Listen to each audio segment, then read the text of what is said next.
नमस्कार, आकाशवाणी से प्रस्तुत है समाचार संध्या।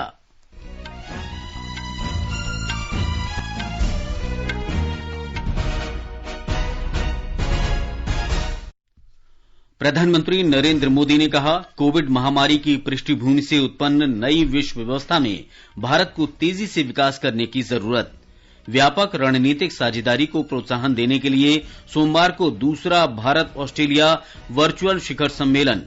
इसमें प्रधानमंत्री नरेंद्र मोदी और ऑस्ट्रेलिया के प्रधानमंत्री स्कॉट मॉरिसन शामिल होंगे। हिंद प्रशांत क्षेत्र में शांति, स्थिरता और समृद्धि के बारे में सहयोग बढ़ाने के लिए 19 मार्च को 14वां भारत जापान वार्षिक शिखर सम्मेलन होगा। वित्त वर्ष 2021-22 के लिए शुद्ध प्रत्यक्ष कर संग्रह 48.4% की वृद्धि के साथ 13,63,038 करोड़ रुपए पर पहुंचा। देशव्यापी कोविड टीकाकरण अभियान के अंतर्गत अब तक 180 करोड़ 80 लाख से अधिक टीके लगाए गए। प्रधानमंत्री कल मलयालम दैनिक मातृभूमि के शताब्दी वर्ष के साल भर चलने वाले समारोह का शुभारंभ करेंगे। अंतर्राष्ट्रीय किशोर स्वास्थ्य सप्ताह 20 से 26 मार्च तक मनाया जाएगा। देश भर में आज होलिका दहन किया जा रहा है। कल रंगों का त्योहार होली मनाया जाएगा। और ऑल इंग्लैंड बैडमिंटन चैंपियनशिप के दूसरे दौर में जापान की अकाने यामागुची ने भारत की साइना नेहवाल को हराया।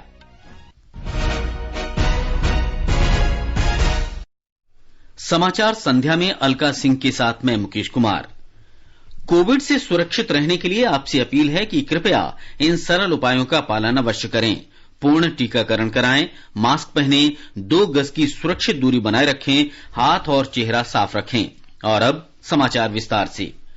प्रधानमंत्री नरेंद्र मोदी ने कहा है कि राष्ट्र का प्रमुख उद्देश्य स्वयं को आधुनिक और आत्मनिर्भर बनाना है।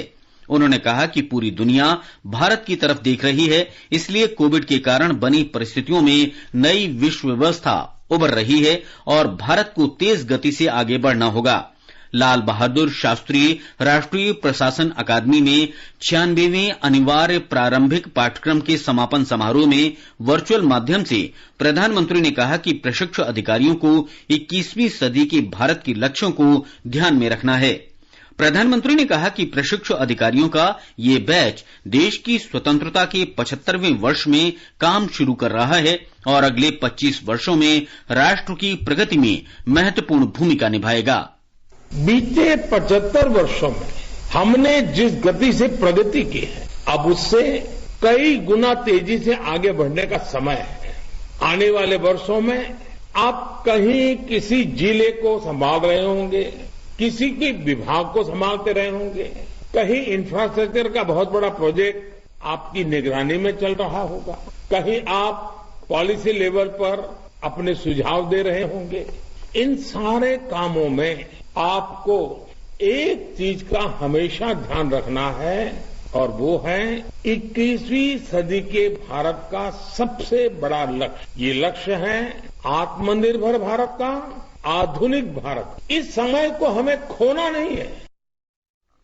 प्रधानमंत्री ने कहा कि सरदार पटेल की सेवा और कर्तव्य के प्रति निष्ठा प्रशिक्षण का सबसे अहम हिस्सा है। नौकरी में रहते हुए सेवा भाव और कर्तव्य निष्ठा का सिद्धांत होना चाहिए और अगर वे इन 2 सिद्धांतों का पालन करते हैं तो काम बोझ नहीं लगेगा।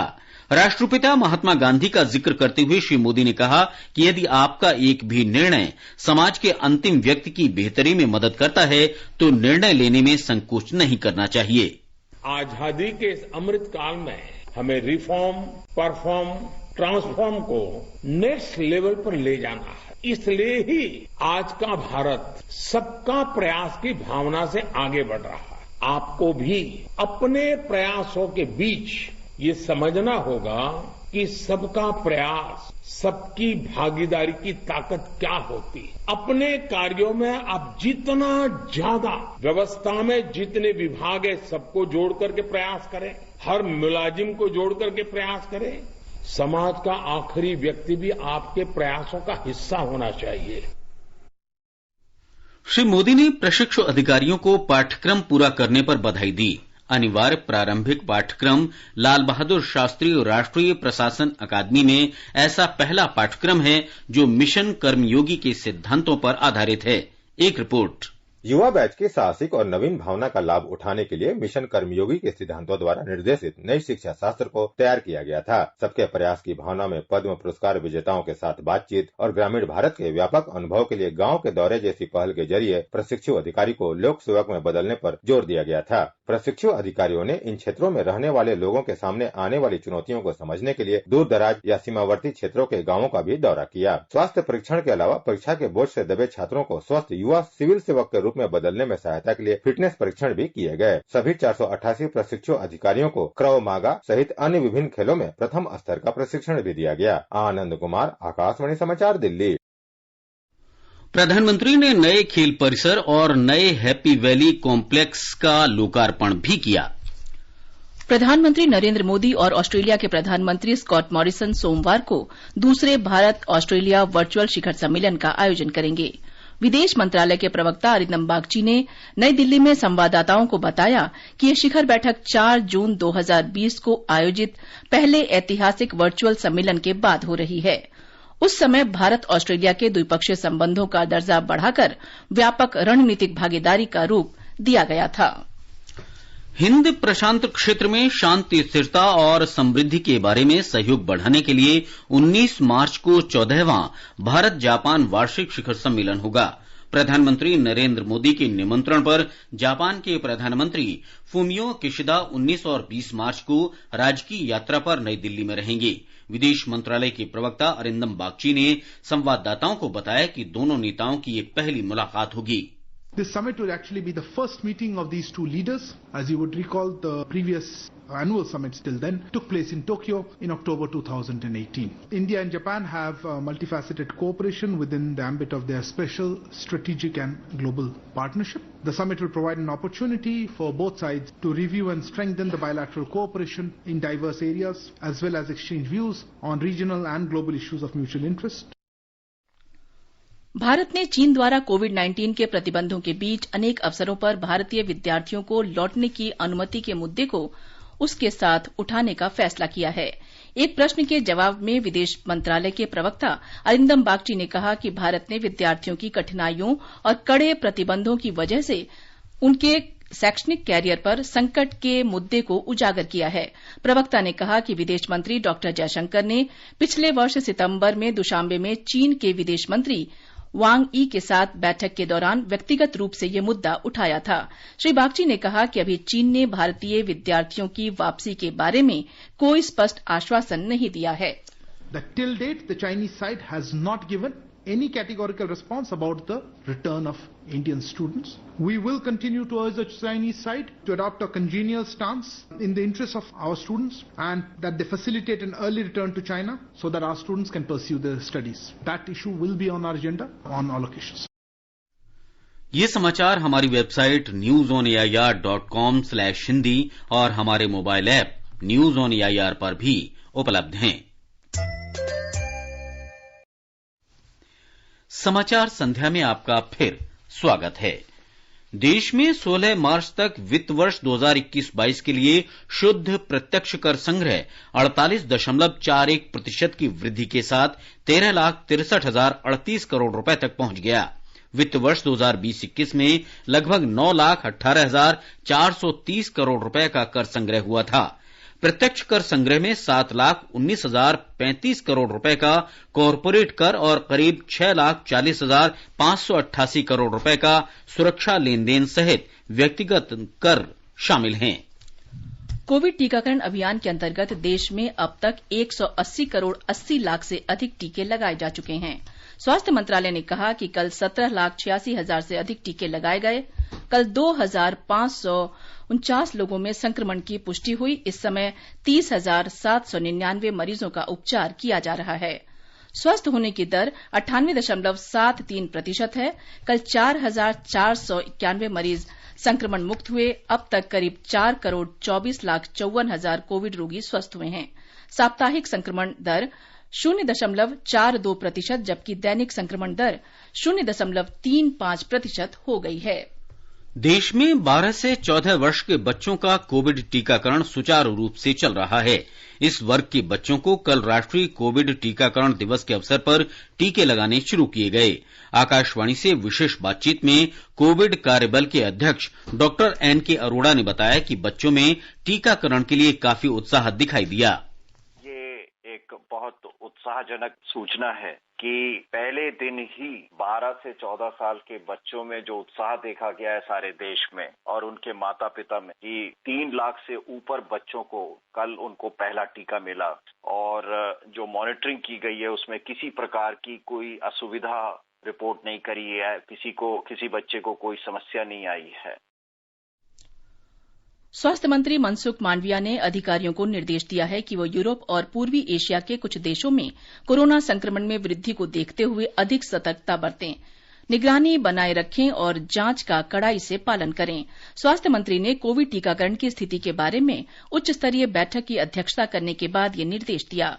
चीन, दक्षिण कोरिया, हांगकांग, वियतनाम, सिंगापुर और यूरोप के कुछ देशों में कोरोना संक्रमण में वृद्धि हो रही है। ये समाचार आकाशवाणी से प्रसारित किए जा रहे हैं। ताजा समाचार जानने के लिए आप हमारे Twitter handle @AIR News Hindi को फॉलो कर सकते हैं। ये आकाशवाणी है।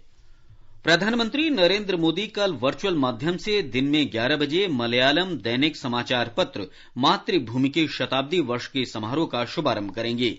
मातृभूमि मलयालम दैनिक समाचार पत्र 18 मार्च 1923 से प्रकाशित हो रहा है। ये अखबार राष्ट्रीय हित के मुद्दों को लगातार उजागर करते हुए सामाजिक सुधारों और विकास के एजेंडे को आगे बढ़ाने में सबसे आगे रहा है। मातृभूमि के 15 संस्करण और 11 पत्रिकाएं हैं। आगे बढ़ने से पहले मुख्य समाचारों पर एक नजर। प्रधानमंत्री नरेंद्र मोदी ने कहा, कोविड महामारी की पृष्ठभूमि से उत्पन्न नई विश्व व्यवस्था में भारत को तेजी से विकास करने की जरूरत। व्यापक रणनीतिक साझेदारी को प्रोत्साहन देने के लिए सोमवार को दूसरा भारत ऑस्ट्रेलिया वर्चुअल शिखर सम्मेलन, इसमें प्रधानमंत्री नरेंद्र मोदी और ऑस्ट्रेलिया के प्रधानमंत्री स्कॉट मॉरिसन शामिल होंगे। हिंद प्रशांत क्षेत्र में शांति, स्थिरता और समृद्धि के बारे में सहयोग बढ़ाने के लिए 19 मार्च से 14वां भारत जापान वार्षिक शिखर सम्मेलन होगा। वित्त वर्ष 2021-22 के लिए शुद्ध प्रत्यक्ष कर संग्रह 48.4% की वृद्धि के साथ 13,63,038 करोड़ रुपए पर पहुंचा। देशव्यापी कोविड टीकाकरण अभियान के अंतर्गत अब तक 180 करोड़ 80 लाख से अधिक टीके लगाए गए। प्रधानमंत्री कल मलयालम दैनिक मातृभूमि के शताब्दी वर्ष के साल भर चलने वाले समारोह का शुभारंभ करेंगे। अंतर्राष्ट्रीय किशोर स्वास्थ्य सप्ताह 20 से 26 मार्च तक मनाया जाएगा। देश भर में आज होलिका दहन किया जा रहा है। कल रंगों का त्योहार होली मनाया जाएगा और ऑल इंग्लैंड बैडमिंटन चैंपियनशिप में भारत के लक्ष्य सेन ने तीसरी वरीयता प्राप्त एंडर्स एंटोसेन को हराकर क्वार्टर फाइनल में प्रवेश किया। अंतर्राष्ट्रीय किशोर स्वास्थ्य सप्ताह 20 मार्च से 26 मार्च तक मनाया जाएगा। इस दौरान स्वास्थ्य कर्मी, नीति निर्धारक, प्रशासक और समाचार माध्यम से किशोरों और उनके समुदाय को स्वास्थ्य संबंधी जानकारी उपलब्ध कराई जाएगी ताकि वे अपनी किशोर अवस्था को सफल बना सकें। इस सप्ताह का विषय है परिवर्तन। इसका उद्देश्य किशोरों को स्वयं उनके स्वास्थ्य और विकास के बारे में जागरूक बनाना तथा इस बारे में स्वयं निर्णय लेने में मदद करना है। देश भर में आज होलिका दहन किया जा रहा है। रंगों का पर्व कल मनाया जाएगा, लेकिन उत्तर प्रदेश में रंगों का त्योहार आज से ही शुरू हो गया। राज्य में विभिन्न स्थानों पर कई समारोह आयोजित किए जा रहे हैं। ब्रज क्षेत्र में होली का पर्व विशेष धार्मिक उल्लास के साथ मनाया जाता है। लट्ठमार होली, फूलों की होली और लड्डू मार होली सहित विभिन्न प्रकार की होली मथुरा, वृंदावन में महीने भर चलने वाले होली उत्सव का हिस्सा है, जो बसंत पंचमी से शुरू हो जाता है। प्रदेश में कल और 19 मार्च को रंगों का त्योहार धूमधाम से मनाया जाएगा।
आकाशवाणी समाचार से विशेष बातचीत में नई दिल्ली के डॉक्टर राम मनोहर लोहिया अस्पताल में चर्म रोग विभाग के प्रमुख डॉक्टर कबीर सरदाना ने बिना केमिकल वाले ऑर्गेनिक रंगों का इस्तेमाल करने की सलाह दी है।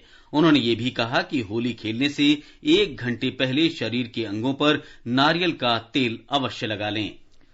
राष्ट्रपति रामनाथ कोविंद, उपराष्ट्रपति एम वेंकैया नायडू, प्रधानमंत्री नरेंद्र मोदी और लोकसभा अध्यक्ष ओम बिरला ने देशवासियों को होली की बधाई और शुभकामनाएं दी हैं।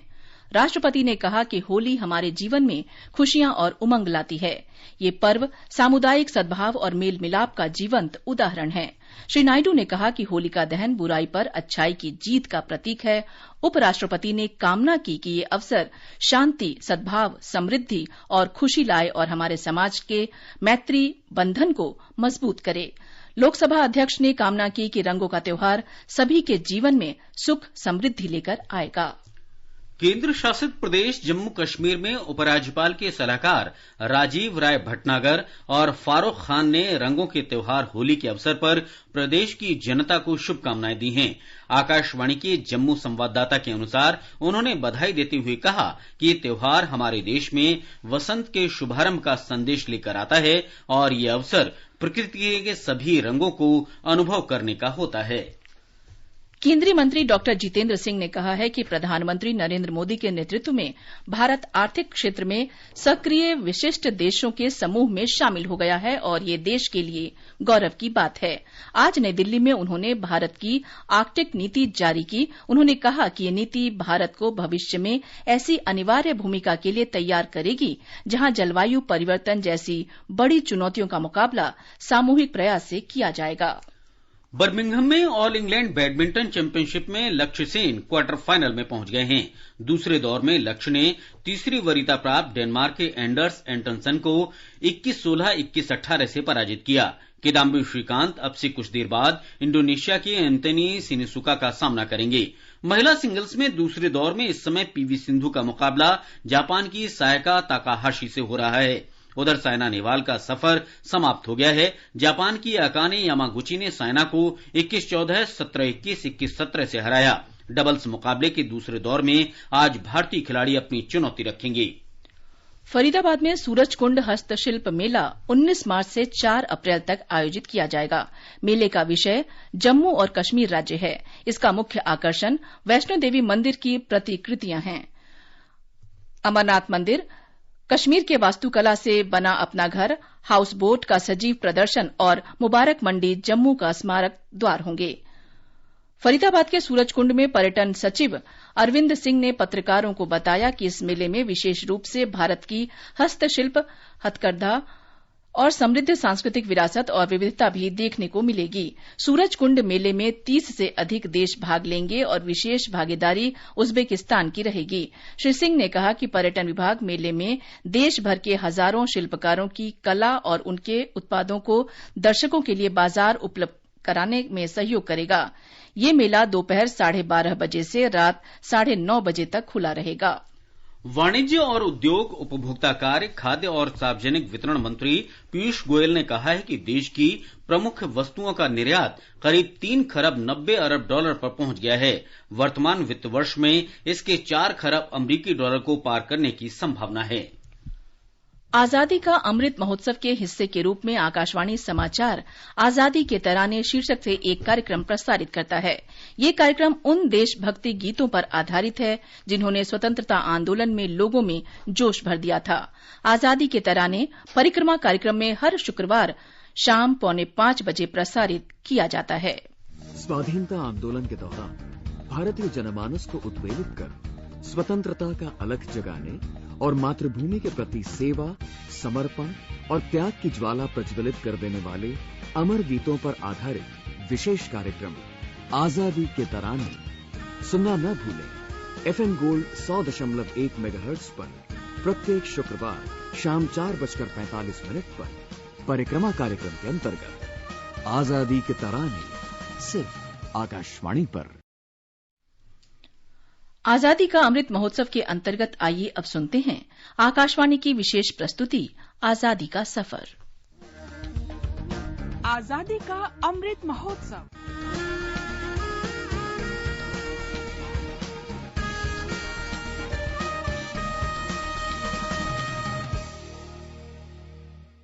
आजादी का सफर आकाशवाणी समाचार के साथ एक राष्ट्र का उदय। भारत का गौरवशाली स्वतंत्रता संग्राम आधुनिक विश्व के महानतम संघर्षों में एक है। आकाशवाणी समाचार प्रत्येक दिन आपके लिए इस महान संघर्ष गाथा की एक झलक प्रस्तुत करता है।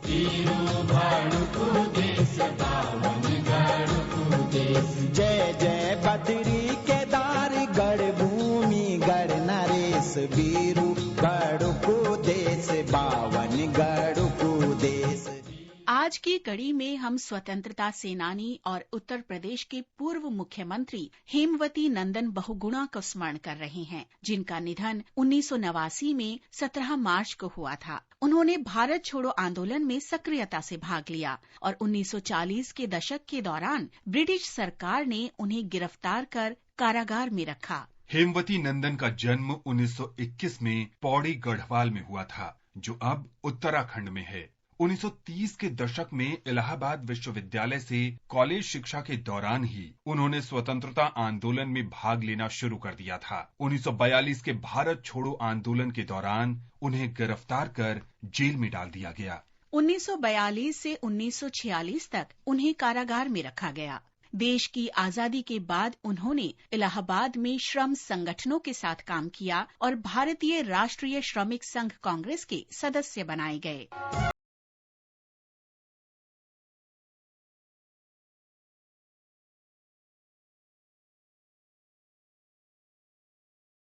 में उत्तर प्रदेश के इलाहाबाद में करछना और चैल निर्वाचन क्षेत्र से और 1957 में सिराथू से विधानसभा चुनाव जीता। 1957 में बहुगुणा श्रम और समाज कल्याण मंत्रालयों में संसदीय सचिव बनाए गए। एक वर्ष बाद उन्हें उद्योग उप मंत्री बनाया गया। बाद में 1962 में वे श्रम विभाग में कार्यरत रहे। 1960 के दशक में और 1970 के दशक की शुरुआत में बहुगुणा का राजनीतिक दर्जा लगातार बढ़ता गया और 1967 में उन्हें वित्त और परिवहन मंत्रालय का प्रभार सौंपा गया। 1971 में वे केंद्रीय संचार मंत्रालय में राज्य मंत्री बनाए गए। इसके 4 वर्ष बाद बहुगुणा को उत्तर प्रदेश का मुख्यमंत्री नियुक्त किया गया, लेकिन 1975 में उन्होंने इस पद से त्याग पत्र दे दिया।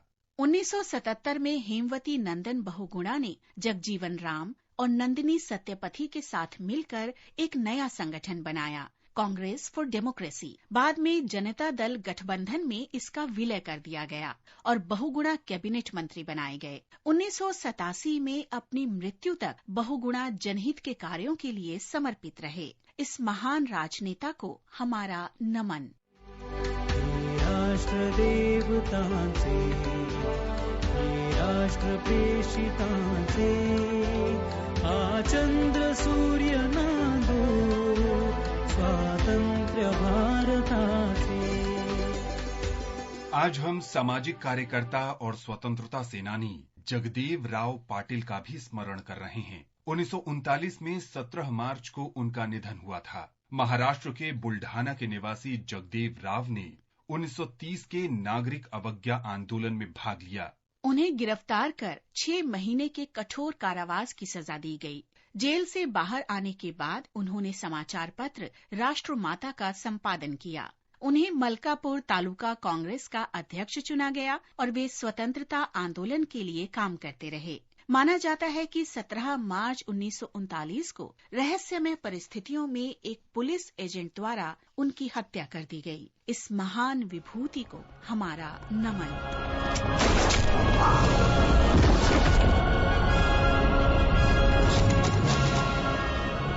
आज हम दिल्ली निवासी मिर्जा बहादुर को भी याद कर रहे हैं। उन्होंने 1857 में स्वतंत्रता की पहली लड़ाई में भाग लिया था।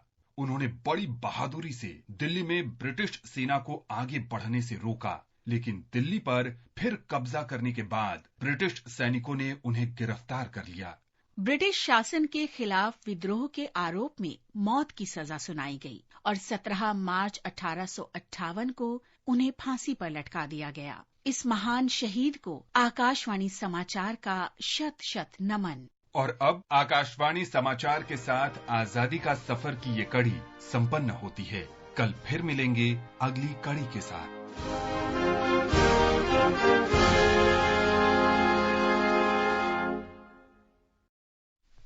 उपभोक्ता कार्य विभाग भारत की स्वतंत्रता के 75 वर्ष पूरे होने के अवसर पर आजादी का अमृत महोत्सव के अंतर्गत उपभोक्ता सशक्तिकरण सप्ताह मना रहा है।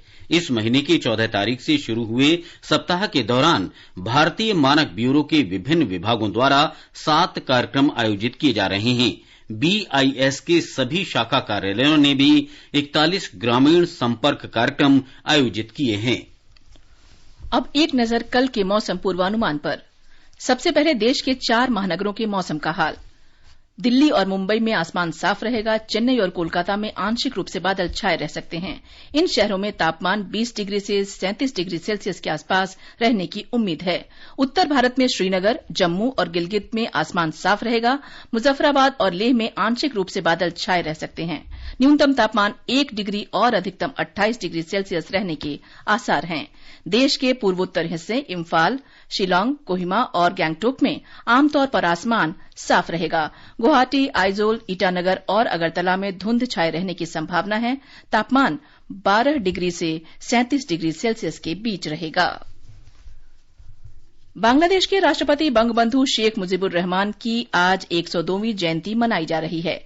आधुनिक बांग्लादेश के निर्माता शेख मुजीबुर रहमान का जन्म 17 मार्च 1920 को गोपालगंज के तुंगीपाड़ा में हुआ था। राष्ट्रपति एम अब्दुल हमीद और प्रधानमंत्री शेख हसीना ने आज तुंगीपाड़ा में उनके मजार पर श्रद्धांजलि अर्पित की। अंत में मुख्य समाचार एक बार फिर। प्रधानमंत्री नरेंद्र मोदी ने कहा, कोविड महामारी की पृष्ठभूमि से उत्पन्न नई विश्व व्यवस्था में भारत को तेजी से विकास करने की जरूरत। व्यापक रणनीतिक साझेदारी को प्रोत्साहन देने के लिए सोमवार को दूसरा भारत ऑस्ट्रेलिया वर्चुअल शिखर सम्मेलन। इसमें भारतीय प्रधानमंत्री नरेंद्र मोदी और ऑस्ट्रेलिया के प्रधानमंत्री स्कॉट मॉरिसन शामिल होंगे। हिंद प्रशांत क्षेत्र में शांति, स्थिरता और समृद्धि के बारे में सहयोग बढ़ाने के लिए 19 मार्च को 14वां भारत जापान वार्षिक शिखर सम्मेलन होगा। वित्त वर्ष 2021-22 के लिए शुद्ध प्रत्यक्ष कर संग्रह 48.4% की वृद्धि के साथ 13,63,038 करोड़ रुपए पर पहुंचा। देशव्यापी कोविड टीकाकरण अभियान के अंतर्गत अब तक 180 करोड़ 80 लाख से अधिक टीके लगाए गए। प्रधानमंत्री कल मलयालम दैनिक मातृभूमि के शताब्दी वर्ष के साल भर चलने वाले समारोह का शुभारंभ करेंगे। अंतर्राष्ट्रीय किशोर स्वास्थ्य सप्ताह 20 से 26 मार्च तक मनाया जाएगा। देश भर में आज होलिका दहन किया जा रहा है।